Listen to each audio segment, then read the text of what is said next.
Hi friends, நீங்களோட பார்த்தீங்கன்னா India versus South ஆப்பிரிக்காவோட தேர்ட் ஓடிஐ மேட்சை பற்றி அதுக்கப்புறம் அவங்க வீடியோக்கள் பண்ணலாம். அதுக்கு முன்னாடி நம்ம சேனலில் ஒரு மறக்காம சப்ஸ்கிரைப் மட்டும் பாருங்க.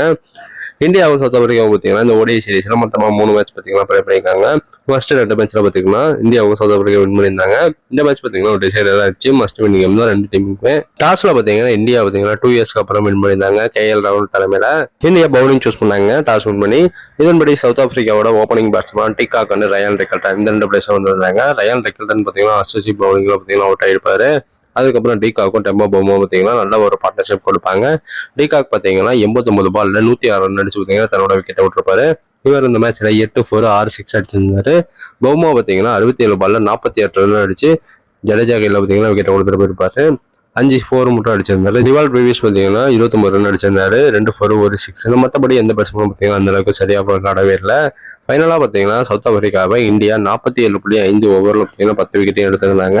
இதில் பார்த்தீங்கன்னா முக்கியமான ஸ்பெல் பார்த்தீங்கன்னா குல்தீப் யாதவ் ஒன்று பசிஷ் கிருஷ்ணா இந்த 2 பிளேஸும் ஆளுக்கு 4 விக்கெட் பார்த்தீங்கன்னா எடுத்திருந்தாங்க. ஜடேஜா வந்து ஹர்ஷதீப் சிங் இந்த 2 பிளேஸும் ஆளுக்கு ஒரு விக்கெட் எடுத்திருந்தாங்க. சவுத் ஆப்பிரிக்கா இந்த மேட்ச்ல பார்த்தீங்கன்னா 270 ரன் பார்த்தீங்கன்னா ஸ்கோர் பண்ணியிருந்தாங்க. இந்தியாவுக்கு டார்கெட்டாக பார்த்தீங்கன்னா 271 ரன் கொடுத்துருந்தாங்க.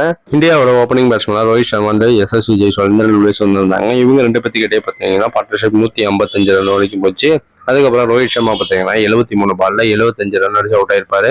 7 4 3 6 அடிச்சிருந்தாரு. விராட் கோலியும் ஜெய்ஸ்வாலும் பார்த்தீங்கன்னா இந்த வின்னிங் பார்ட்னர்ஷிப் பார்த்தீங்கன்னா கொடுத்திருந்தாங்க. ஜெய்ஸ்வால் பார்த்தீங்கன்னா இந்த மேட்ச்ல தன்னோட ஃபர்ஸ்ட் செஞ்சுரியை பார்த்தீங்கன்னா கம்ப்ளீட் பண்ணியிருந்தாரு. 121 பால்ல 116 ரன் அடிச்சிருந்தாரு. 12 4 2 6. விராட் கோலி பார்த்தீங்கன்னா 45 பால்ல 65 ரன் பார்த்தீங்கன்னா ஸ்கோர் பண்ணியிருந்தாரு. 3 6 6 4 பார்த்தீங்கன்னா வேற லெவலில் விளையாண்டாரு. இந்த 3 பிளேயர்ஸும் பார்த்தீங்கன்னா சவுத் ஆப்பிரிக்காவோட பவுலிங் நிலைமை பார்த்தீங்கன்னா தம்சம் பண்ணிட்டாங்கன்னு தான் சொல்லணும்.